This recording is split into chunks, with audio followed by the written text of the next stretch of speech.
बिस्मिल्लाहिर्रहमानिर्रहीम। जी बेटा, अब हम डिस्कस करते हैं principal of moments. Principal of moments basically ये इस पॉइंट ऑफ व्यू के लिए है कि जिस्म जो है इक्विलिब्रियम में कब हो सकता है अकॉर्डिंग टू रोटेशन। हम चाहते हैं जिस्म जो है इक्विलिब्रियम की हालत में आ जाए रोटेशन के दौरान या रोटेट ना करे। तो इसके लिए हम सबसे पहले जानेंगे टॉर्क की टाइप्स। तो टॉर्क जो है ये कितनी टाइप का होता है, तो याद रखिएगा टॉर्क जो है ये दो तरह का होता है। अब देखिए, हमने अगर एक नट को ओपन करना है या नट को हमने टाइट करना है, लूज़ करने के लिए और टाइट करने के लिए हमें किसी स्पैनर की ज़रूरत पड़ती है। ये आपकी बुक में स्पैनर दिखाया गया है। इस बात के बारे में आप जानते हैं कि जितना लंबा स्पैनर होगा उतनी फ़ोर्स थोड़ी लगानी पड़ेगी, जितना स्पैनर छोटा होगा उतनी फ़ोर्स ज़्यादा लगानी पड़ेगी। अब जब हम नट को टाइट करना चाहते हैं, तो जब हम इस नट को टाइट करना चाहते हैं तो हमें जो स्पैनर को घुमाना होगा वो हमें क्लॉकवाइज घुमाना होगा। तो नट को टाइट करने के लिए हमें क्लॉकवाइज इसे घुमाना पड़ता है। वो टॉर्क, वो टर्न जो क्लॉकवाइज हो, हम उसे नाम देते हैं क्लॉकवाइज टॉर्क।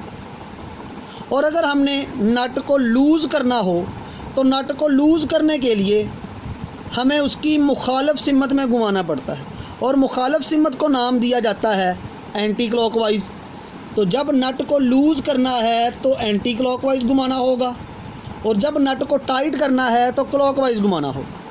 मतलब ये कि जब हमें नट को टाइट करना है तो क्लॉकवाइज टॉर्क पैदा हो जाएगा, और जब हमें नट को लूज़ करना है तो एंटी क्लॉकवाइज टॉर्क पैदा हो जाएगा। सो यहीं से हमने प्रिंसिपल ऑफ मूवमेंट जो है इसको समझना है। यहाँ पर मैं एक डायग्राम ड्रॉ कर देता हूँ। ये एक मेरे पास रॉड है, जिससे इस रॉड में ये इसका पाइवोट पॉइंट है। इस पे एक फोर्स में लगाता हूँ डाउनवर्ड और एक फोर्स में लगा देता हूँ अपवर्ड दूसरी साइड पे। इसको हम F1 कह देते हैं, इसे हम F2 कह देते हैं। एक लम्हे के लिए सिर्फ F1 पे गौर करें। जब F1 लगाई जाएगी तो F1 जिस्म को कुछ इस डायरेक्शन में टर्न करवाएगा। तो ये हमारे पास जो रोटेशन होगी ये वाली, इस रोटेशन को हम नाम देते हैं क्लॉकवाइज। मतलब F1 फोर्स जो है ये इस रोड पे क्लॉकवाइज टर्न पैदा करेगी, मतलब क्लॉकवाइज टॉर्क पैदा हो जाएगा। अब इसको छोड़ के इस तरफ आ जाए। जब हम F2 की बात करेंगे तो F2 जो है ये जिस्म पे जब फोर्स लगाएगा तो ये किस डायरेक्शन में फोर्स लगाएगा। तो जब इसकी बात करें तो ये जिस्म को ऐसे ऊपर को खींचेगा, तो रॉड जो है दोबारा यही टर्न पैदा करेगा। तो मतलब ये हमारे पास टर्न पैदा हो गया। यानी F2 भी इस वक्त अपवर्ड अगर फोर्स लगा रही है तो इससे पैदा होने वाला जो टॉर्क है वो भी क्या है जी, वो भी आपको एक ही डायरेक्शन में टर्न दे रहा है, और वो आ गया जी सेम क्लॉकवाइज। सो ये दोनों फोर्स क्या फोर्स लगा रही हैं, डायरेक्शन में टॉर्क लगा रही हैं जी क्लॉकवाइज डायरेक्शन में। अब एक फोर्स हमने डाउनवर्ड लगाई है और दूसरी फोर्स हमने अपवर्ड लगाई है। ये इस तरह से टर्न करवा रहा है ये, और ये जो है ये इसको दूसरी डायरेक्शन में लगा रहा है। रॉड इस तरह से रोटेट कर रहा है, लेकिन फोर्स की डायरेक्शन को समझे ज़रा। फोर्स एक में ऐसे डाउनवर्ड और इधर भी डाउनवर्ड, तो दोनों फोर्स जो पैदा कर रही हैं टॉर्क वो क्लॉकवाइज है।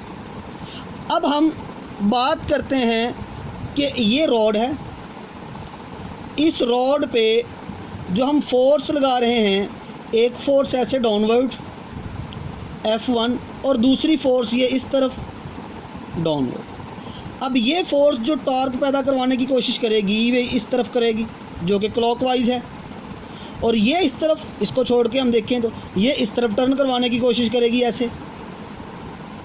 तो देखिए दोनों जो हैं ये डिफरेंट नहीं आ गई, अब डायरेक्शन डिफरेंट हो गई।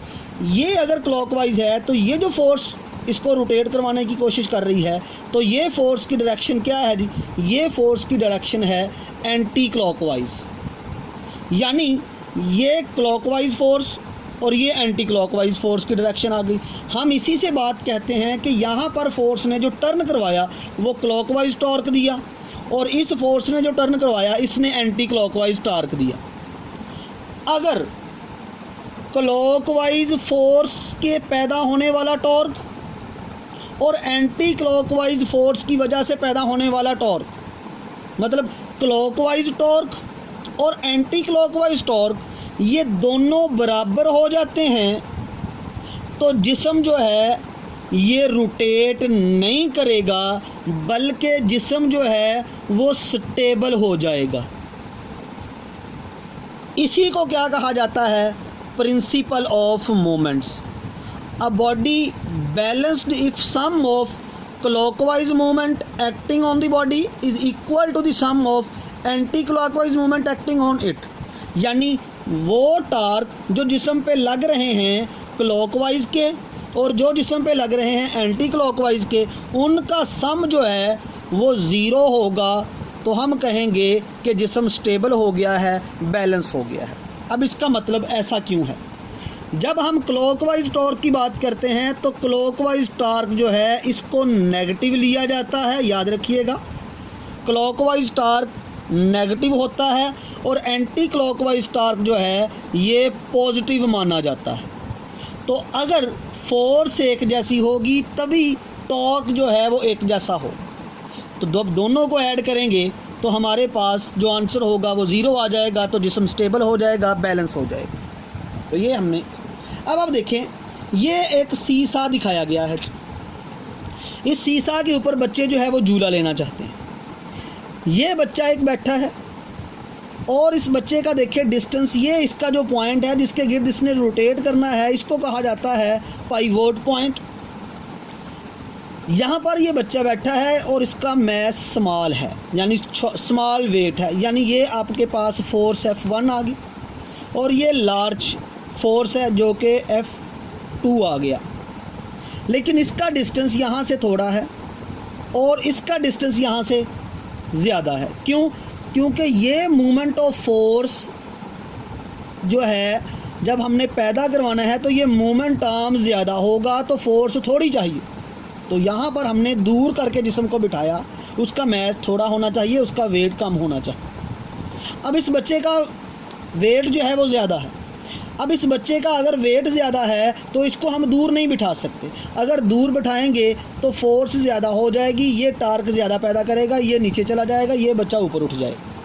हमने चूँकि स्टेबल करना है, झूले लेने हैं इन्होंने, तो इसलिए इसको हम थोड़े फासले पे बिठाएंगे एज़ कम्पेयर टू दिस।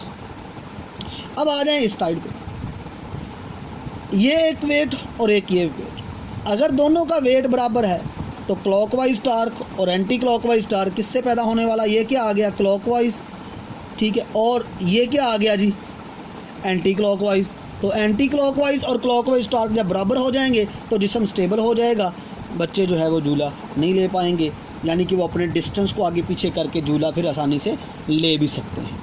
तो अगर मैस वेट कम ज़्यादा हो तब भी झूले लिए जा सकते हैं, और अगर मैस या वेट एक जैसा है तब भी हम फोर्स मूवमेंट आर्म जो है उसे चेंज करके झूले ले सकते हैं। तो ये इसकी एक प्रैक्टिकल एग्जांपल भी।